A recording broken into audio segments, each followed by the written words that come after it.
Hey there. Welcome to the No BS Travel Advisor. This is the solo edition. Just me, Marcie Muensterman, my mouth, my mistakes, and the real stories from 19 years in this wild ass industry. There will be no guests here. No censorship, no filters, just the truth behind how I burned out, rebuilt, and finally learned to run this business like the CEO that I am. And if you're an independent advisor who suspects your host might suck, hates working for free, and appreciates a well-placed F-bomb, you're in the right damn place. So let's go. Hey y'all, welcome back to the No BS Travel Advisor podcast. I'm your host, Marcie Muensterman, the woman behind the mic on these solo episodes. I have helped thousands of travel advisors leave their host or travel agency, and I'm really proud of the work that I'm doing in this coaching space. Over the last 3 years, I have had so many conversations with you about why you want to leave. And I always tell people that if you've gotten to that point where you are wanting to really dig deep in the DMs with me, it's definitely time to go. I believe in trusting your gut and listening to that instinct. If there's something telling you it's no longer a good fit, or perhaps it's grown very toxic, it might be time. And in 95% of cases, it is time. I know you guys have a lot of questions about this, and I know it's really hard to leave too. So it's just that when you're creating your own business, you have so many questions. And once a host or travel agency owner no longer aligns, you definitely want to start that process of moving forward. One of the things I notice a lot in the conversations I'm having is that you love to overshare, not only with me, but I have a feeling with those around you in that travel agency situation, including your owners. I personally am an oversharer, so I completely relate to wanting to tell all the stories, get the full version of what happened. And I think that you probably are doing too much of that in your 1099 situation. Some advisors also overpost about how they're running their businesses or asking so many questions that they have not gone out to figure out what's best for them on their own, that it gives more power to your travel agency owner than they are supposed to have. So before we jump in today, I just want you guys to be thinking about some of those things as we talk about if it's a right time to leave and what is and is not your travel agent owner or host business. I know it sounds weird because it's like you're partnering with them in this business, but that's the point. Is you're not an employee. I want you to slow down and think about your current situation because I know so many of us are so caught up and excited just to become a travel advisor that we will often jump in so fast without doing the due diligence of vetting the person or the agency or the host that we are signing on with. We hand over so much power the minute we sign on that dotted line. And so many of us did not read the fine print, y'all. So many of us have made that mistake more than any other, including myself. If I take myself back to when I first decided I wanted to become a travel advisor, it was because I was drawn in specifically by working with one specific travel agent on my destination wedding and how she treated me as a client. I loved her energy and her vibe. And I thought working alongside her, partnering with her would be a dream. I knew immediately that's where I wanted to go to become a travel agent, but I didn't even bother to look around. I didn't do any research on what it meant to be a 1099 independent contractor. So I just want to remind you right now that you don't work for someone when you sign a W-9. You are contracting with them. You cannot be hired or fired as a 1099.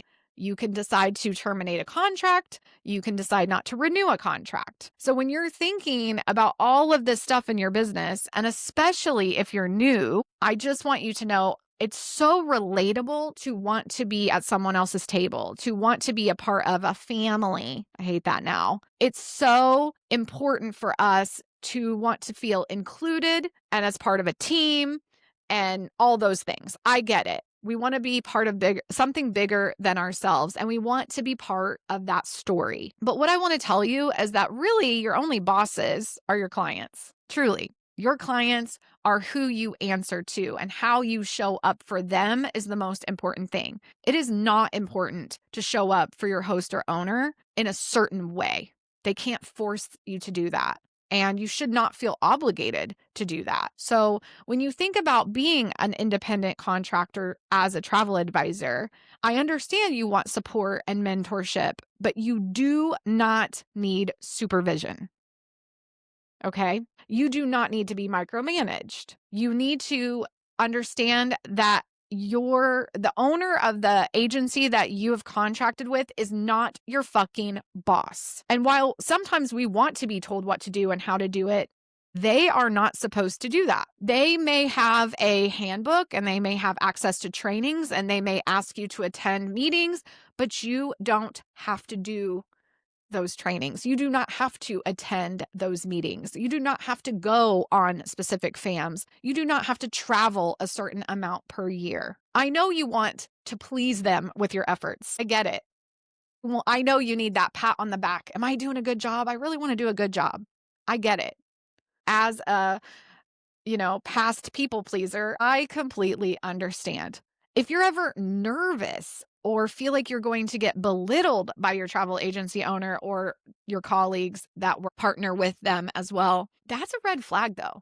I mean, you should be able to speak your mind as long as you're being respectful in a professional setting. You should not feel embarrassed to share ideas and want to bounce things off of each other. But they can't tell you what to do with that idea after you've shared it. They really should encourage you instead of in any way squashing something that you have been thinking about. Because there are no policies around who you work with, what suppliers, vendors, or hoteliers you're working alongside. Like, you get to choose those things. You get to choose what kinds of clients you want to work with. You get to choose if you want to sell Carnival versus Royal Caribbean. You get to decide if you want to be a luxury specialist with a minimum spend, or if you are going to focus on destination weddings. You get to choose. I want you to think about how you communicate and the responses you get when you communicate from your host agency colleagues, as well as the owners of that company. Because how that culture is and how that resonates through your body is going to tell you if you're in the right place. And so much of the time, we become very dependent on our owners because we want to be told how to do things, when to do things, what to do, because we don't want to disappoint them. We want to succeed. And we think following a certain thing is the only way to do it. Having guidance is important. Having support is important. But if you decide to go off the beaten path on your own, that's okay too. And that should be just as supported. Trust me. Trust me. I have lived this and I have done that dance, y'all. And I have sat in that travel agent owner relationship where I bent myself in half trying to be perfect for them and the favorite and win all the awards and be the best. I stepped into different roles within the organization. And I trained for free and I ran the social media for free. I wanted them to like me and be proud of me and see me as an asset, someone pulling their weight, team player, heard all that bullshit, because that is what I was taught to do. From a very young age, we have been taught to do things a certain way and show up and go above and beyond. We as women are often people pleasers by default, especially when we're in the service industry. So I'm not judging you for wanting to feel a certain way around the owner of your travel agency or your host colleagues, want to be included in conversation.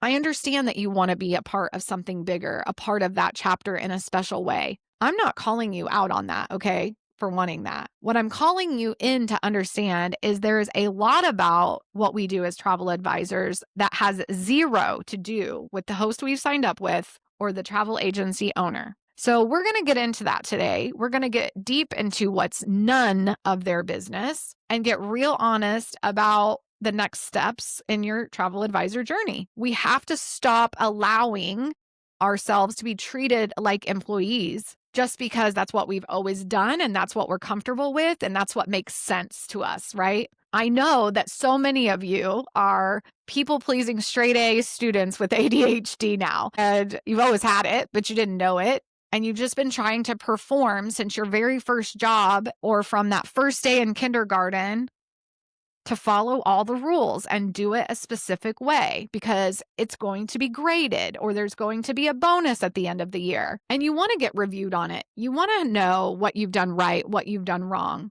You want a raise. You want that extra credit and to be praised. You want to be corrected so you can do it right next time. You want to be able to adapt to please them and do it better if it sucks this time. So many of you are into this word elevate. I want to elevate. I want to be better than I was yesterday. Honestly, it's exhausting trying to be better than you were yesterday. Fuck that shit. If you are ethical, if you are moral, if you are putting your clients first, if you are running your business above board, and you are following CEO standards for yourself, I can guarantee that you're doing this well. Like I said on my last episode, everything you have done prior to becoming a travel advisor influences who you are now as a travel advisor, the good and the bad. I mean, when I was in high school, y'all, I was made fun of for being a suck up. I wasn't a partier. I never went out. And it was, oh, she's a goody two shoes. I never tattled on anyone that was bullying me because I didn't want to rock the boat. And I really wanted my teachers to like me.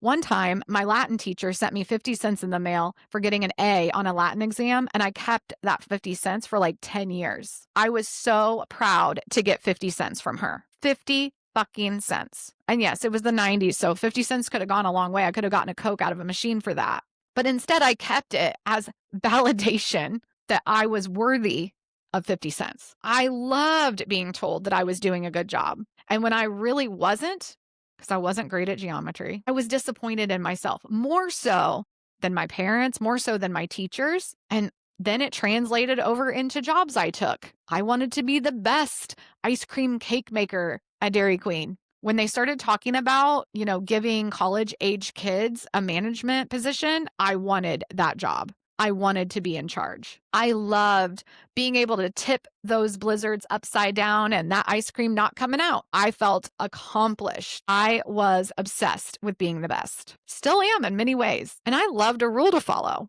I really did. As much as I'm a rebel now and love to color outside the lines, back then I loved to follow the rules. I knew I was being quote unquote good if I was following the rules and the instructions and the way it's supposed to be done. I mean, after all, from the moment we get those first jobs, we have to show up at a certain time, clock in and out, take 15-minute breaks specifically, and run the machine a certain way. I mean, at Dairy Queen, they had a very special way of putting a burger together. And it had to be done consistently every single time. I loved training other people to do it right. You get paid, they take the taxes out, you go home. I mean, that's how we've always been taught. From the moment we got in school. And I tell my kids all the time, like, this is your only job, to go to school and do well and be respectful. But I also really feel passionately about challenging the status quo now. I didn't see it back then, but, falling in line is the true indoctrination of our country. I could go on and on about that, but what I will tell you is I think it is so important to challenge the status quo. Because just because something has been done a certain way this whole time or encouraged this whole time, like the 24/7 mindset of working this job until your fingernails are bleeding, is such bullshit. It's completely outdated. It was designed by a man too. I can guarantee that. I want you to know that in so many ways, the status quo is so fucking below average. And that's also what I tell my children. If something doesn't seem right, it's okay to ask questions. It's okay to question our leaderships. It's okay to wonder if that doesn't feel right. Is it right? You can want to be amazing at something and get patted on the back and it still be all yours. You can have both. Yes, I know all of this roots, all of these things that we have now have imprinted themselves into our DNA, as one of my friends told me the other day. But we can also reverse it. We have control over our own thoughts, our own opinions. And when we are an independent contractor as a travel advisor, over our own businesses. And yes, I know you want to know if you're fucking things up. Of course. And yes, you're going to make mistakes along the way. That is life. But there should be nobody there like full on slapping your hand if you're a 1099 contractor. You have to fix your own shit, okay? And while I know you want to be told how to do things, at the end of the day, you have to figure out how to do this job. And of course, it's so nice to have somebody there that might course correct you. But at the end of the day, the changes that you make have to come from you. They cannot be forced upon you. So I know you're so excited to be a travel advisor if you're new here. And as a veteran, you're probably sitting there like, oh my gosh, yes, I totally relate to so much of what you're saying. I understand that when you start out at this job, you're scared. It is very scary to start your own business. And you're nervous, you're confused. There's so much coming at us, especially in those early days. I mean, hell, even now, we're all learning as we go with new regulations, government shutdowns, the COVID years. We learn every single day at this job, and we make mistakes and we have to fix them. But we also do so much good. I mean, we are a part of people's actual vacation memories. And that is so special. And one of the things I love to remind people about is we need to be having fun. I mean, hello, we get to send people to Italy and Jamaica and Asia. I mean, that is really fucking cool. But we need to be making these decisions on our own if we signed a W-9. And I completely understand wanting mentorship and guidance and support. Of course, I understand wanting to sit at that same table and be included in those conversations. I know you want to feel safe. And I know that things being predictable is important, but that is not the life of a travel advisor, especially one who's independent and running their own business. Because the minute you sign that you are a 1099 contractor, that is your own business, even if you have contracted with a travel agency owner. You're still your own business. You still should have your own LLC and your own E&O insurance and your own EIN and your own business bank account. You should have your own email address and your own website and your own social media. You are independent. It's easy to want to fall into a people-pleasing experience and just say, oh, I'll just do it how she does it. I'll do it what she says. But that is not the life of a 1099 contractor. It's just not. Take it from somebody who had a gold medal in fucking people pleasing. It took a lot of time to reverse it. So I just want to talk to you guys about this. I want to talk to you about that point A to point Z in your own business. It is not a fucking straight line. It's definitely not downhill. Every story you hear is going to be different than yours. It might be similar, but it's different because what you did to get here was different.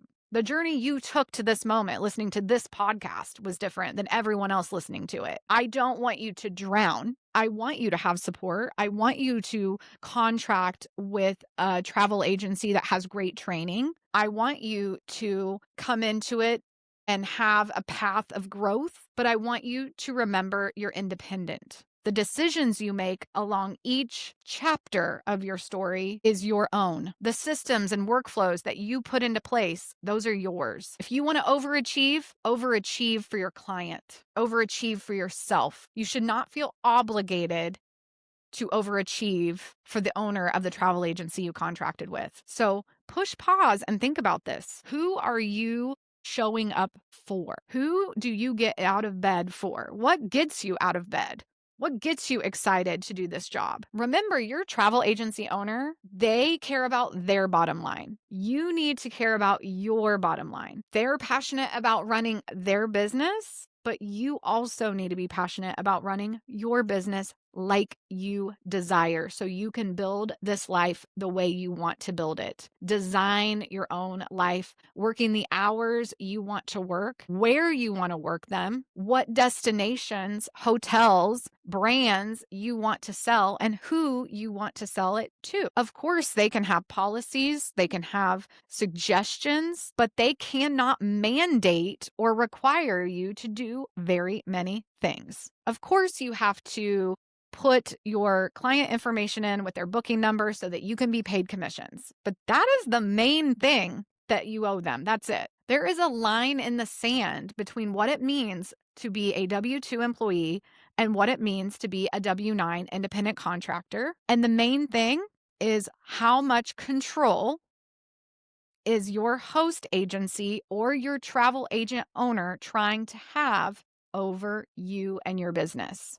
Because when you are a 1099, you pay your own taxes. You invest in your own supplies. You create your own retirement plan with your own financial advisor. You take on all the risk. Your host agency is responsible for your independent contractor agreement. It should have a start and stop. It covers that legal relationship, those commissionable bookings that you're making under their IATA or CLIA number. How those are tracked is up to them. And how you are paid is up to them. How you put those into the system is up to them. And they are allowed to have a few policies in place to protect themselves and cover their ass. For example, they may require you to have your own errors and omissions insurance. I think this is a good one. I think everyone should have that. Even if your host company carries their own, they're allowed to have a monthly or an annual fee, and they're allowed to take whatever they want in commissions as long as you agree to it. Those things do need to be outlined in the contract. They need to be very clear. I do not agree with exclusivity agreements or non-competes because as independent contractors, we should be able to contract with more than one host, sell as much or as little as we want under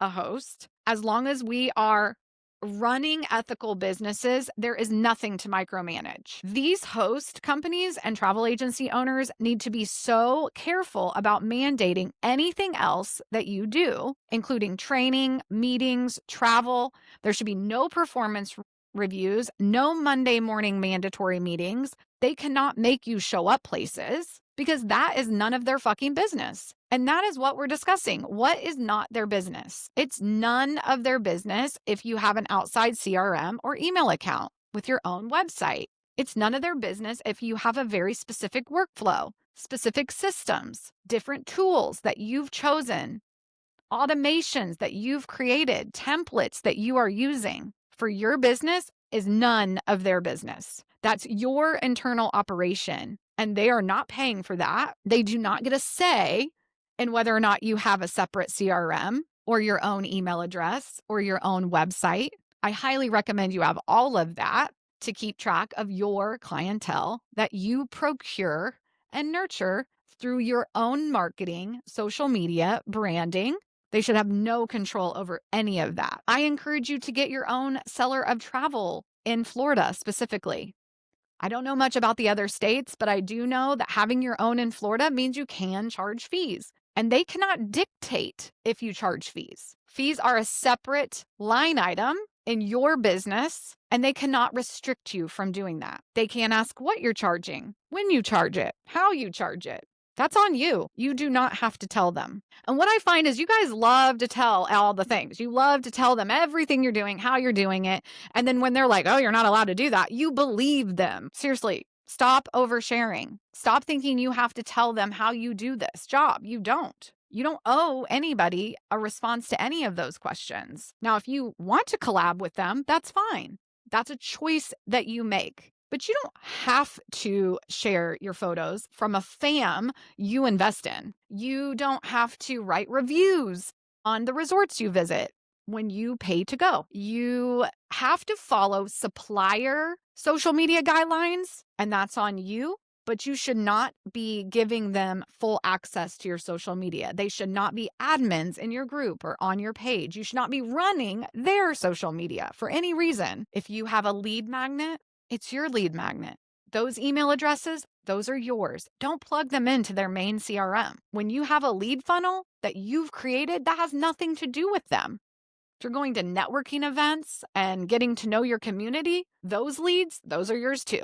And while you might have to be compliant online with certain social media policies that Sandals and Beaches puts out or Disney puts out, that is on you. You have to follow those policies. You signed the terms and conditions when you signed up and registered with those suppliers. How you choose to market things, as long as you're following that supplier's policy, you're fine. You do not need a babysitter on the internet. Now, if you break policy with that hotelier, definitely have to course correct. Not saying you're never going to make a mistake. I'm saying they should not be in control of everything. There should just be none of this. You have to do this way, in that direction, at this time, for these people. No, you don't have to. Your host or travel agency owner cannot mandate the relationships you have within the industry, whether it's with colleagues, other travel advisors, suppliers, BDMs. I hear this more than I hear a lot of things, and it's, oh, I'm not allowed to talk to my BDM. I don't have access to my BDM. That is complete and utter bullshit, and that is not something that they can control. You, as an independent advisor, have a BDM with almost every single registered supplier that you're with. And if you need their assistance, if you want to connect with them, if you want to go to their webinars, you can do that.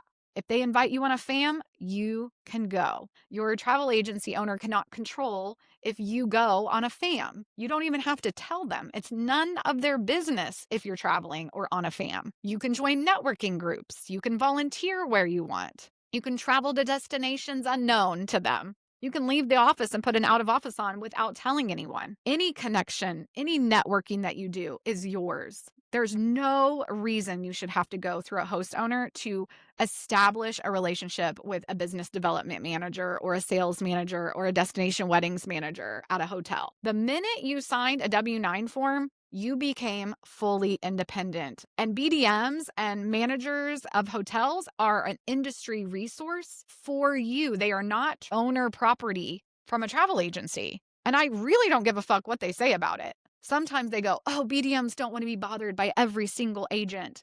They have thousands of agents. Correct. They do. They knew that when they signed up for that job, which for them is a W-2 job. So they have to do certain things. And that includes connecting with all travel advisors in their region, if that is what the travel advisor needs. I'm not saying you never loop your host agency in. I'm saying you don't have to loop them in. The other thing I want you guys to know that's none of your host company's business or your travel agency owner's business is when you decide to leave. This is not a job, actually. This is a business to business relationship. So if you've decided it's time for me to go, I am transitioning, you do not have to give notice. Now, if the contract says they prefer a certain length of time notice, I understand. You signed it. Probably have to follow it. But in general, when you're contracting with somebody, you're not quitting a job, you're ending the contract because you are not an employee. You do not owe them 2 weeks notice or any additional obligated project unless for some reason it is a project-based IC. Now, that offboarding procedure is up to them, and you want to be able to have that conversation. So letting them know that you're moving on is definitely something you're going to want to do at some point. But I do believe in transitioning quietly. And what does that mean? It means if you are planning to dual host, you probably want to be quiet about it. You don't want to tell your best friend, your work bestie. You don't need to tell your owner right away. You don't need to tell any colleagues, BDMs, anybody. Keep it quiet because that can lead to problems unknown to you. And it's already a crazy time if you're trying to leave one company and contract with another. But contractors don't have to give notice. They don't have to ask permission to go work and partner with another agency. Contractors don't have to stay a certain length of time for any reason. No obligation, no guilt. Obviously, if you are a W-2 travel advisor, which there's not very many of you out there, you will need to give 2 weeks notice. It's considered professional. You might know how I feel about that, but it's complete crap. Businesses just part ways. You're a business, they're a business. You're no longer in business together. Your travel agency owner doesn't run payroll, okay? They don't control your hours. They don't own your work. They don't pay taxes on you. They don't fund business expenses or pay for you to travel anywhere. They don't give you a tech package or supplies. They're not your fucking supervisor. You don't give notice to an accountant. You just say, I'm not going to contract with you next year. So you don't have to give notice to a host. At the end of the day, as an independent contractor, you should also feel comfortable contracting with more than one host through your own LLC business entity at the same time if needed. So you don't have to break up with one to partner with the other. When notice is technically exclusive to employer-employment relationships, ICs do not have to be exclusive. Such a corporate concept, right? To give notice. It's something we've all been trained to do since our very first job. When I decided to quit Dairy Queen, I let my manager know. I gave her 2 weeks notice. I let her know I was going to college and I wouldn't be coming back in the summer because they rely on you. They want to know. They pay all that stuff for you. They trained you. The absence affects their operations. And yes, while being an IC that absence might affect them, it doesn't matter. It doesn't matter if it affects them. They have to figure that out themselves. And so do employees, or employers, let's be honest. You are technically a client of theirs when you sign on and contract with a host because they're providing a service to you for you to be able to run your business better. When it no longer fits, it's okay to leave. Some hosts, though, some travel agency owners, they cut off access. They delay commissions. They freak the fuck out on you. They make it personal. They become petty. They kick you out of everything, making it difficult for you to service your clients. They make that exit hostile, which is why I tell you to be fucking quiet. Handle that transition as seamlessly as you can, cleanly, ethically, and try to move your business without drama because you're not betraying someone. You're protecting yourself and your business, and that is none of their business. I mean, yes, you have to follow certain things that you signed on the dotted line about, which is why I always say get a lawyer to review that contract before you sign it. It's cheaper to get a lawyer now than it would be when shit hits the fan and you're operating your business under duress. You want to make sure that everything is outlined in that contract for final payouts, how you're supposed to notify them when you are ending a contract, commission timelines after you leave, any sort of non-solicitation, which, I don't know. You just need to communicate like a normal human being when it comes to leaving a contracted situation. And when you are ready to go, you simply say, per the IC agreement, I'm formally ending my relationship with name of agency effective immediately. Please send any outstanding commission timelines and next steps in writing. That's it. We don't need 14 paragraphs. We don't need emotional closure. We don't need thank you for the opportunity or I hope you're not mad at me. This is a business to business communication, nothing more. You don't owe them loyalty or emotional processing, a phone call, a transition period.